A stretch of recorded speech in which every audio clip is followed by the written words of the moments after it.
drama. Coming out and send you to your mama. Whip the now. Drop your body in the place till the sun's out. Can't fuck with this, I'm doing this private. What the fuck?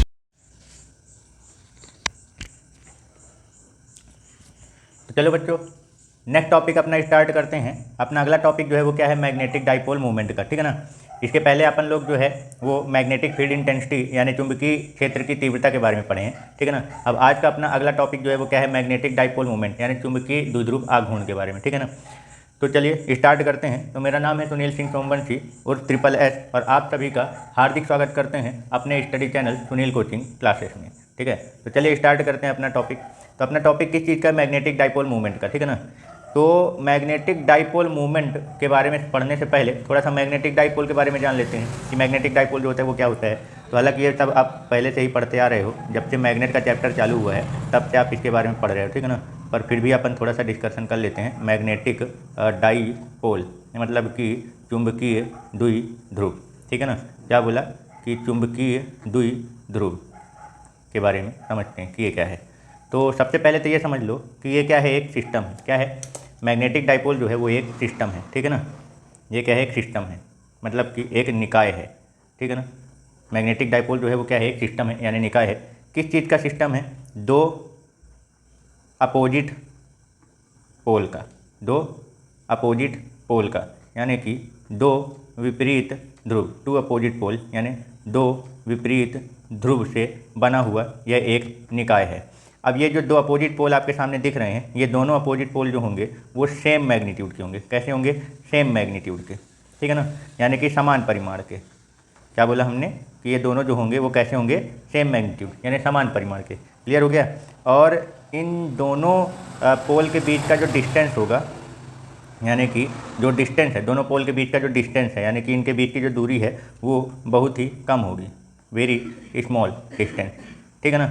तो ऐसे system को क्या बोला जाता है, magnetic dipole. मतलब अगर आप अब डेफिनेशन बोलेंगे तो क्या बोलेंगे अपन कि जब सेम मैग्नीट्यूड के, क्या बोला अपन ने, सेम मैग्नीट्यूड के दो अपोजिट पोल एक दूसरे से बहुत ही वेरी स्मॉल डिस्टेंस पर क्या हो, प्रेजेंट हो, तो इस प्रकार के सिस्टम को क्या बोलता है, मैग्नेटिक डाइपोल बोलते हैं। आई बात समझ में। क्या बोला मैंने, जब सेम मैग्नीट्यूड के समान परिमाण के दो अपोजिट पोल यानी दो विपरीत ध्रुव एक दूसरे से बहुत ही वेरी स्मॉल डिस्टेंस यानी बहुत ही कम दूरी पर क्या हो, प्रेजेंट हो, तो इस प्रकार के सिस्टम को यानी निकाय को क्या कहा जाता है, मैग्नेटिक डाइपोल। आई बात समझ में कि मैग्नेटिक डाइपोल किसे कहते हैं। क्लियर हो गया। यानी कि जैसे मान लो अपने पास एक ये पोल है, नॉर्थ पोल है, और दूसरा ये मान लो अपने पास क्या है, साउथ पोल है, ठीक है ना। अब ये दोनों पोल का जो मैग्नीट्यूड है वो क्या रहेगा, सेम रहेगा, ठीक। मतलब कि जैसे अपने पास दो पोल हैं ये, ठीक है ना, ये अपने पास एक नॉर्थ पोल है और एक ये साउथ पोल है, ठीक है ना। अब इन दोनों का जो मैग्नीट्यूड है वो क्या रहेगा, सेम रहेगा। सेम मैग्नीट्यूड के दो अपोजिट पोल हैं। अब इन दोनों के बीच का जो डिस्टेंस है वो क्या होगा, बहुत ही कम हो। इन दोनों के बीच का डिस्टेंस क्या हो, बहुत ही कम हो। तो ये डिस्टेंस अपन मान लेते हैं, क्या मानेंगे, 2L मानेंगे। क्या मानेंगे, 2L, ठीक है ना। अब ये पोल जो होता है वो मैग्नेट का होता है, सीधी सी बात है। अभी इससे पहले अपन लोग सब पढ़ चुके हैं कि जो पोल होते हैं वो कभी भी आप उनको सेपरेट यानी अलग नहीं कर सकते हो, ठीक है। तो ये पोल जो है वो मैग्नेट के अंदर ही प्रेजेंट है। तो दो पोल के बीच का जो डिस्टेंस होता है इसको अपन लोग पहले भी पढ़ चुके हैं कि दो पोल के बीच के डिस्टेंस को अपन लोग क्या बोलते हैं, इफेक्टिव लेंथ बोलते हैं। क्या बोलते हैं, इफेक्टिव लेंथ यानी कि प्रभावी लंबाई बोलते हैं, ठीक है ना। तो जब सेम मैग्नीट्यूड के दो अपोजिट पोल एक दूसरे से बहुत ही स्मॉल डिस्टेंस पर प्रेजेंट हो तो इस प्रकार के पूरे सिस्टम को क्या बोला जाता है, मैग्नेटिक डाइपोल कहते हैं। आई बात समझ में क्लियर हो गया। यानी कि जब समान परिमाण के दो विपरीत ध्रुव एक दूसरे से बहुत ही कम दूरी पर प्रेजेंट हों तो इस प्रकार के सिस्टम को क्या बोला जाता है, चुंबकीय द्विध्रुव, यानी इस प्रकार के निकाय को चुंबकीय द्विध्रुव कहते हैं। अब ये जो अपने पास दो अपोजिट पोल दिख रहे हैं इनका मैग्नीट्यूड सेम होगा, तो ध्यान रखना जब भी पोल का मैग्नीट्यूड की बात की जाती है तो इसका मतलब ये है कि उसके ध्रुव प्राबल्य की बात की जा रही है, यानी पोल स्ट्रेंथ का। तो नॉर्थ पोल और साउथ पोल दोनों का पोल स्ट्रेंथ क्या है, सेम है। इन दोनों के बीच का जो डिस्टेंस है वो अपन लोग क्या मान के, ठीक है, तो ये जो डिस्टेंस है वो अपन लोग कितना मान के रखे हैं, इसको 2L मान के रखे हैं, ठीक है ना। क्लियर हो गया, समझ गए। तो मैग्नेटिक डाइपोल समझ में आ गया कि किसको बोलते हैं, ठीक है। चलो अब बात करते हैं अपन क्या, मैग्नेटिक डाइपोल मूवमेंट की बात करते हैं, ठीक, कि मैग्नेटिक डाइपोल मूवमेंट किसे कहते हैं। तो आप समझिए थोड़ा सा, देखो तो मैग्नेटिक डाइपोल मूवमेंट क्या है, तो इसको कैसे डिफाइन किया जाता है। तो जैसे अपने पास कोई एक मैग्नेटिक डाइपोल है, ठीक है ना, हमने क्या बोला कि मैग्नेटिक डाइपोल किसको बोलते हैं, तो अपोजिट पोल के, सेम मैग्नीट्यूड के दो अपोजिट पोल क्या बोला अपन ने, सेम मैग्नीट्यूड के दो अपोजिट पोल, ठीक है ना, जैसे एक नॉर्थ पोल ले लिया और एक साउथ पोल ले लिया, ठीक है, जो कि एक दूसरे से बहुत ही मिनिमम डिस्टेंस पर या स्मॉल डिस्टेंस पर क्या हो, प्रेजेंट हो। तो इस प्रकार के सिस्टम को अपन लोग क्या बोलते हैं, मैग्नेटिक डाइपोल बोलते हैं, ठीक है, क्लियर हो गया। अब उन दोनों पोल के बीच का मिनिमम डिस्टेंस जो है वो अपन ने कितना मान के रखा, 2L मान के रख लिया, कितना मान के रख लिया, 2L मान लिया, ठीक है ना, जो कि एक प्रकार का इसका इफेक्टिव लेंथ भी कहलाएगा ये, ठीक। तो क्या बोला जाता है कि जो मैग्नेटिक डाइपोल मूवमेंट होता है, ठीक है ना, वो क्या कहते हैं कि मैग्नेटिक डाइपोल जो मूवमेंट होता है, यानी कि चुंबकीय द्विध्रुव जो आघूर्ण होता है, तो सबसे पहले तो अपन बात करते हैं कि इसको कैसे डिफाइन किया जाता है, इसका डेफिनेशन क्या लिखा जाता है मैग्नेटिक डाइपोल मूवमेंट का, यानी कि चुंबकीय द्विध्रुव आघूर्ण का परिभाषा क्या बताया जाता है। तो इसमें ये बोला जाता है कि किसी भी एक मैग्नेटिक डाइपोल के किसी भी एक डाइपोल के मैग्नेटिक जो क्या बोलते हैं आप इसको, इंटेंसिटी होता है, या ये बोल सकते हो जो ध्रुव प्राबल्य होता है, यानी पोल स्ट्रेंथ जो होता है, यानी कि मैग्नेटिक डाइपोल के किसी भी एक डाइपोल के पोल स्ट्रेंथ और दोनों डाइपोल के बीच का जो डिस्टेंस होता है उनके प्रोडक्ट को ही क्या कहा जाता है, मैग्नेटिक डाइपोल मूवमेंट। समझ में आया क्या बोला, ये डेफिनेशन है, क्या बनाया गया है कि मैग्नेटिक डाइपोल मूवमेंट किसको बोलेंगे। तो हमने क्या बोला, जो अपने पास मैग्नेटिक डाइपोल है, ठीक है ना, तो मैग्नेटिक डाइपोल का मतलब क्या हुआ, चुंबकीय द्विध्रुव जो अपने पास प्रेजेंट है, जो निकाय अपने पास है चुंबकीय द्विध्रुव का, तो मैग्नेटिक डाइपोल के किसी भी एक पोल यानी किसी भी एक ध्रुव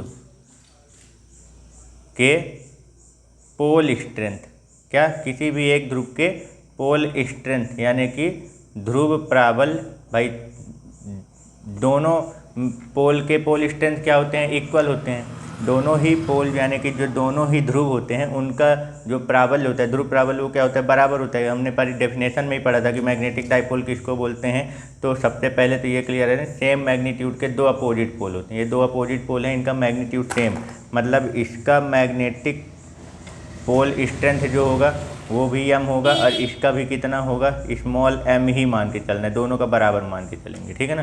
क्लियर हो गया कि इसका ध्रुव प्राबल्य कितना है, n का भी m ही है और साउथ पोल का भी कितना है, m ही है। तो मैग्नेटिक डाइपोल के किसी भी एक पोल के पोल स्ट्रेंथ और दोनों पोल यानी कि जो ध्रुव हैं दोनों पोल के बीच का जो डिस्टेंस है, बीच के डिस्टेंस यानी कि जो दूरी है, ठीक है ना, हमने क्या बोला, बीच का जो डिस्टेंस यानी कि जो दूरी है, उन्हीं के प्रोडक्ट के उन्हीं का जो प्रोडक्ट होता है यानी कि गुणनफल जो होता है को ही क्या कहते हैं, मैग्नेटिक डाइपोल मूवमेंट। आई बात समझ में, यानी कि चुंबकीय द्विध्रुव आघूर्ण, चुंबकीय द्विध्रुव आघूर्ण। तो आई बात समझ में कि चुंबकीय द्विध्रुव आघूर्ण किसे कहते हैं, मैग्नेटिक डाइपोल मूवमेंट किसे कहा जाता है, ठीक है ना। क्लियर हो गया। हमने क्या बोला कि मैग्नेटिक डाइपोल मूवमेंट किसे कहेंगे, तो क्या बोलोगे आप कि मैग्नेटिक डाइपोल के किसी भी एक पोल के स्ट्रेंथ और दोनों पोल के बीच का जो डिस्टेंस होता है उसका प्रोडक्ट को ही क्या बोला जाता है, मैग्नेटिक डाइपोल मूवमेंट कहते हैं। मतलब चुंबकीय द्विध्रुव के किसी भी एक ध्रुव, चुंबकीय द्विध्रुव के किसी भी एक ध्रुव के ध्रुव प्राबल्य और दोनों ध्रुवों के बीच के दूरी के गुणनफल को ही क्या कहा जाता है, मैग्नेटिक डाइपोल मूवमेंट यानी चुंबकीय द्विध्रुव आघूर्ण। अब इसको किससे रिप्रेजेंट करते हैं, तो इसको किससे रिप्रेजेंट किया जाता है, कैपिटल M से रिप्रेजेंट करते हैं। किससे रिप्रेजेंट करते हैं, कैपिटल M से। तब जरा ये बताओ कि इसका फॉर्मूला जब अपन बनाएंगे तो क्या बनेगा। हमने क्या बोला कि मैग्नेटिक डाइपोल के किसी भी एक पोल का पोल स्ट्रेंथ यानी कि स्मॉल m ले लेते हैं अपन, और दोनों पोल के बीच का जो मिनिमम डिस्टेंस यानी जो इफेक्टिव लेंथ है उनका जो प्रोडक्ट होता है। तो इफेक्टिव लेंथ हमने 2L माना, तो m इंटू 2L, तो क्या बन गया, capital M is equal to, अपन इसी को क्या लिख सकते हैं, 2ml भी लिख सकते हैं। आई बात समझ में। तो ये बन गया अपने पास मैग्नेटिक डाइपोल मूवमेंट का फॉर्मूला। क्या बन गया, 2ml, किसी भी एक पोल के पोल स्ट्रेंथ और दोनों पोल के बीच के डिस्टेंस के प्रोडक्ट को ही क्या बोलते हैं, मैग्नेटिक डाइपोल मूवमेंट। चुंबकीय द्विध्रुव आघूर्ण जो होता है, चुंबकीय द्विध्रुव के किसी भी एक ध्रुव के ध्रुव प्राबल्य और दोनों ध्रुवों के बीच के दूरी के गुणनफल को ही क्या बोला जाता है, चुंबकीय द्विध्रुव आघूर्ण। इसको कैपिटल M से रिप्रेजेंट करते हैं। फॉर्मूला जब बनाओगे तो m इंटू 2L, तो क्या बन जाएगा 2ml। ठीक है ना, क्लियर हो गया। अब बात करते हैं ये कैसी क्वांटिटी है। तो एक्चुअल में ये कैसी क्वांटिटी है, ये एक वेक्टर क्वांटिटी है। कैसी क्वांटिटी है, यह एक सदिश राशि है। ठीक है, क्लियर हो गया। अब अगर ये सदिश राशि है तो फिर इसका डायरेक्शन किधर साइड होगा, तो डायरेक्शन ध्यान रखना, मैग्नेटिक फील्ड के डायरेक्शन के जस्ट अपोजिट होता है। क्या होता है, मैग्नेटिक फील्ड के डायरेक्शन के जस्ट अपोजिट होता है। क्लियर हो गया। तो मैग्नेटिक फील्ड का डायरेक्शन नॉर्थ से साउथ होता है, तो मैग्नेटिक डाइपोल मूवमेंट का जो डायरेक्शन हो जाएगा वो क्या हो जाएगा, साउथ से नॉर्थ हो जाएगा। क्या हो जाएगा, साउथ से नॉर्थ में हो जाएगा। ध्यान रखना, क्लियर हो गया कि डायरेक्शन किधर। ये एक वेक्टर क्वांटिटी है, तो इसका जो डायरेक्शन होता है मैग्नेटिक डाइपोल का, वो मैग्नेटिक फील्ड इंटेंसिटी यानी कि चुंबकीय क्षेत्र की जो तीव्रता होती है, चुंबकीय क्षेत्र की दिशा होती है, उसके जस्ट अपोजिट। तो मैग्नेटिक फील्ड का जो डायरेक्शन होता है वो नॉर्थ से साउथ होता है, और मैग्नेटिक डाइपोल मूवमेंट का साउथ से नॉर्थ होगा। क्लियर, कहाँ से कहाँ होगा, साउथ से नॉर्थ साइड में होगा। क्लियर हो गया, समझ गए, ठीक है ना। अब अगर मान लो इसका वेक्टर फॉर्म, हमने क्या बोला कि एक वेक्टर क्वांटिटी है, तो अगर अपन इसका वेक्टर फॉर्म लिखेंगे तो अपने को इसमें किस में वेक्टर लगाना पड़ेगा। तो भाई पहले तो ये वेक्टर क्वांटिटी है तो इसमें m वेक्टर तो लगेगा ही, इक्वल टू, अब फॉर्मूला क्या है 2ml। तो अब हमने वो क्या बताया था कि जो m होता है मैग्नेटिक जो पोल होते हैं यानी चुंबकीय ध्रुव का जो ध्रुव प्राबल्य होता है, पोल स्ट्रेंथ जो होता है, वो एक स्केलर क्वांटिटी होती है, अदिश राशि। तो बचा कौन, लेंथ, डिस्प्लेसमेंट, यानी कि इसमें जो डायरेक्शन लगेगा वो किस में लगेगा, वेक्टर जो लगेगा वो किस में लगेगा, L में लगेगा। तो कहने का मतलब ये हो गया कि जो इसका डायरेक्शन है, ये एक वेक्टर क्वांटिटी है, सदिश से साउथ से नॉर्थ की ओर तो होगा, लेकिन उसके लेंथ के अकॉर्डिंग दोनों के बीच का जो डिस्टेंस है या दोनों के बीच की जो दूरी की लंबाई है, उस लंबाई के अनुदिश। तो कहने का मतलब ये है कि ये जो लेंथ हमने खींचा है ना, ये इसके कहाँ है, नॉर्थ और साउथ को मिलाने वाली लाइन है। इसको क्या बोलते हैं, मैग्नेटिक एक्सिस बोलते हैं। क्या बोलते हैं इसको क्या बोला जाता है, नॉर्थ और साउथ को, नॉर्थ पोल और साउथ पोल को ज्वाइंट करने वाली जो इमेजिनरी लाइन होती है, इसको क्या कहा जाता है, मैग्नेटिक एक्सिस। क्या कहते हैं, मैग्नेटिक एक्सिस, यानी कि चुंबकीय अक्ष। तो जो इसका डायरेक्शन होता है मैग्नेटिक डाइपोल मूवमेंट का, इसका क्या होता है, इसको क्या बोलते हैं, नॉर्थ और साउथ पोल को मिलाने वाली जो लाइन होती है, किसी भी मैग्नेट के नॉर्थ और साउथ पोल को, उत्तरी और दक्षिणी ध्रुव को मिलाने वाली जो काल्पनिक रेखा होती है, इसको क्या कहते हैं, मैग्नेटिक एक्सिस, चुंबकीय अक्ष कहा जाता है। क्लियर हो गया, ठीक है ना। तो जो अपना मैग्नेटिक डाइपोल मूवमेंट है, तो ये एक वेक्टर क्वांटिटी है, तो इसका डायरेक्शन साउथ से नॉर्थ तो होगा, लेकिन मैग्नेटिक एक्सिस के अलोंग होगा। कैसे, क्या बोला हमने, मैग्नेटिक एक्सिस के अलोंग। आई बात समझ में। कहने का मतलब ये है कि साउथ से नॉर्थ की ओर तो होगा, बट मैग्नेटिक एक्सिस के ही अलोंग उसका डायरेक्शन होगा, मतलब साउथ से नॉर्थ की ओर जाएगा मैग्नेटिक एक्सिस में। आई बात समझ में, कोई डाउट, चलो ठीक है। अब इसकी अगर SI यूनिट की बात की जाए, क्या बात की जाए कि इसकी SI यूनिट क्या होगी, इसकी यूनिट की बात, ये तो फॉर्मूला हो गया। अब बात करते हैं किसकी यूनिट की। हमने क्या बोला था कि अगर अपन को किसी की यूनिट बताना होता है, SI यूनिट, ठीक है ना, तो हमको उससे रिलेटेड कोई ना कोई उसका फॉर्मूला क्या होना चाहिए, पता होना चाहिए, जिसका भी अपने को यूनिट वगैरह क्या करना होता है, बताना होता है, ठीक है ना। तो मात्रक की बात कर रहे हैं कि इसकी SI यूनिट क्या होगी। तो फॉर्मूला अपने पास क्या है, capital M equal to small m into 2L। तो स्मॉल m क्या है, ध्रुव प्राबल्य है, पोल स्ट्रेंथ है, ये क्या है, पोल स्ट्रेंथ है। तो पोल स्ट्रेंथ की जो SI यूनिट होती है, ध्रुव प्राबल्य की, वो क्या होती है एम्पियर मीटर। कूलाम लॉ में सबसे पहले इसी के बारे में अपन लोगों ने पढ़ा था, ठीक है ना। तो इसका जो SI यूनिट होता है वो क्या होता है एम्पियर मीटर। अब फिर बगल में मल्टीप्लाई में 2L है, 2 तो नंबर हो गया तो इसका तो कोई यूनिट बनेगा नहीं, ये L है, ये लेंथ है, इसका बन सकता है तो इनटू मीटर, तो क्या बन जाएगा एम्पियर मीटर का स्क्वायर। क्या बन जाएगा इसकी SI यूनिट एम्पियर मीटर का स्क्वायर। क्लियर हो गया। अब बात करते हैं अगले पॉइंट डायमेंशनल फॉर्मूले की बात करते हैं, यानी कि इसका बीमी सूत्र जो होगा वो क्या होगा। तो डायमेंशनल फॉर्मूला जो होगा वो क्या होगा, फिर से वही, किसी का भी डायमेंशनल फॉर्मूला अगर निकालना है तो उससे रिलेटेड पहले उसका फॉर्मूला क्या होना चाहिए पता रहना चाहिए। तो ये देखो अपन ने यहाँ पे यूनिट बनाई थी ना, इसी से डायमेंशनल फॉर्मूला बना दो यूनिट से ही।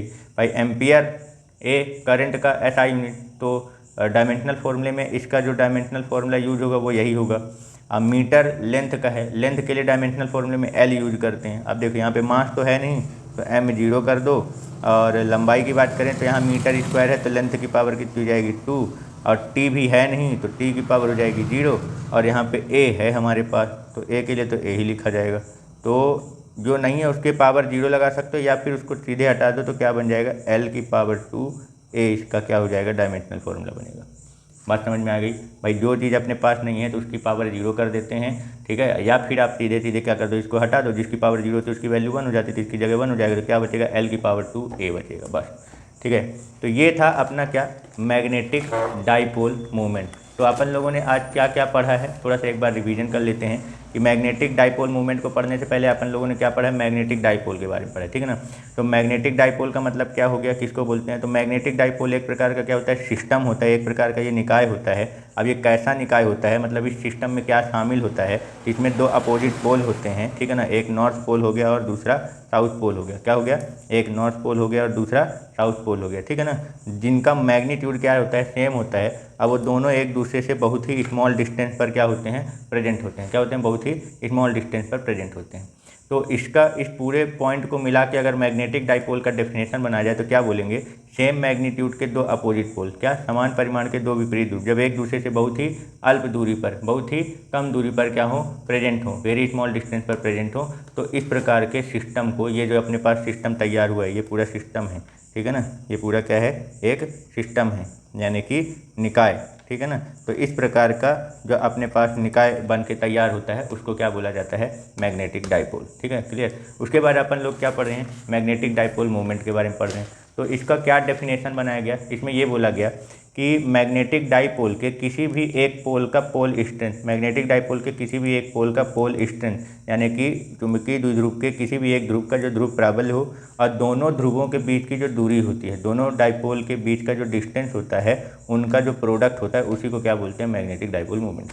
चुंबक के दोनों ध्रुवों में से किसी भी एक ध्रुव के ध्रुव प्राबल्य और दोनों ध्रुवों के बीच के डिस्टेंस यानी दूरी के गुणनफल को ही क्या बोला जाता है, उसका चुंबकीय आघूर्ण बोला जाता है, ठीक है ना, dipole movement, magnetic dipole movement. Clear हो गया। इसको किससे रिप्रेजेंट करते हैं, कैपिटल M से रिप्रेजेंट करते हैं। किससे रिप्रेजेंट करते हैं, कैपिटल M से रिप्रेजेंट करते हैं। इसका फॉर्मूला क्या बनेगा, तो जो डेफिनेशन बनाए उसी के हिसाब से फॉर्मूला बनाएंगे। तो दोनों ध्रुवों में से किसी भी एक ध्रुव का ध्रुव प्राबल्य ले लेते हैं स्मॉल m, और दोनों ध्रुवों के बीच की दूरी कितनी मानी थी 2L, तो इन दोनों का प्रोडक्ट कर देते हैं। तो इस तरीके से अपने पास कैपिटल M का फॉर्मूला क्या निकल के आ जाता है 2ml। अब ये कैसी क्वांटिटी है, एक वेक्टर क्वांटिटी है, तो इसका वेक्टर क्वांटिटी है तो डायरेक्शन भी होगा, तो डायरेक्शन साउथ से नॉर्थ मैग्नेटिक एक्सिस के अलॉन्ग होता है, साउथ से नॉर्थ मैग्नेटिक एक्सिस के अलॉन्ग मैग्नेटिक फील्ड लाइन के अपोजिट होता है इसका डायरेक्शन, ठीक है। अब इसका वेक्टर फॉर्म अगर लिखोगे, क्योंकि वेक्टर क्वांटिटी, इसका वेक्टर फॉर्म लिखोगे तो इस पर वेक्टर लगेगा और दूसरे साइड की इस पर वेक्टर लगाओगे, तो हमने क्या बोला कि मैग्नेटिक एक्सिस के अलॉन्ग इसका डायरेक्शन होता है, तो इसमें वेक्टर क्वांटिटी किस में लग जाएगी, एल में लग जाएगी। वेक्टर का मतलब एरो किस में लगेगा, एल में। तो इसका वेक्टर फॉर्म क्या हो जाएगा, M vector equal to 2ml vector. आई बात समझ में। अब इसकी यूनिट की अगर बात की जाए तो यूनिट निकालने के लिए अपने पास उसका फॉर्मूला क्या होना चाहिए, पता रहना चाहिए। तो अपन ने formula capital M equal to small m into 2L बनाया। स्मॉल m का जो SI यूनिट होता है वो एम्पियर मीटर होता है, और 2L क्या है, लंबाई है। लंबाई के लिए क्या यूज करते हैं, मीटर। मीटर का मीटर मल्टीप्लाई करोगे तो मीटर स्क्वायर हो जाएगा, मतलब कि एम्पियर मीटर स्क्वायर। क्या हो गया ये, एम्पियर मीटर स्क्वायर, ठीक है, समझ गए। चलो अब डायमेंशनल फार्मूला की अगर बात की जाए तो डायमेंशनल फार्मूला में देखा जाए तो फार्मूला अपने पास जो यूनिट SI यूनिट बनी उसी से डायरेक्ट डायमेंशनल फार्मूला बना लो। तो भाई एम्पियर के लिए तो डायमेंशनल फार्मूला एम्पियर ही होता है। अब मीटर का डायमेंशनल फार्मूला कैपिटल L होता है, पावर 2 है तो पावर 2 लगा दो, L की पावर 2A, इसका क्या हो जाएगा डायमेंशनल फार्मूला। जो चीज़ अपने पास नहीं है तो अगर उसको भी लिखना चाहोगे तो उसकी पावर आपको क्या लगानी पड़ेगी, 0 लगानी पड़ेगी। तो आ गया समझ में मैग्नेटिक डाइपोल मूवमेंट का टॉपिक, ठीक है ना। तो यहीं से अपना समाप्त होता है ये वाला टॉपिक। अब इसके बाद अगला सेशन चालू करेंगे, ठीक है। तो तब तक के लिए क्या करो, इसको अच्छे से प्रैक्टिस करो इसको, ठीक है ना, अच्छे से क्या करो, समझो। कोई डाउट? ठीक।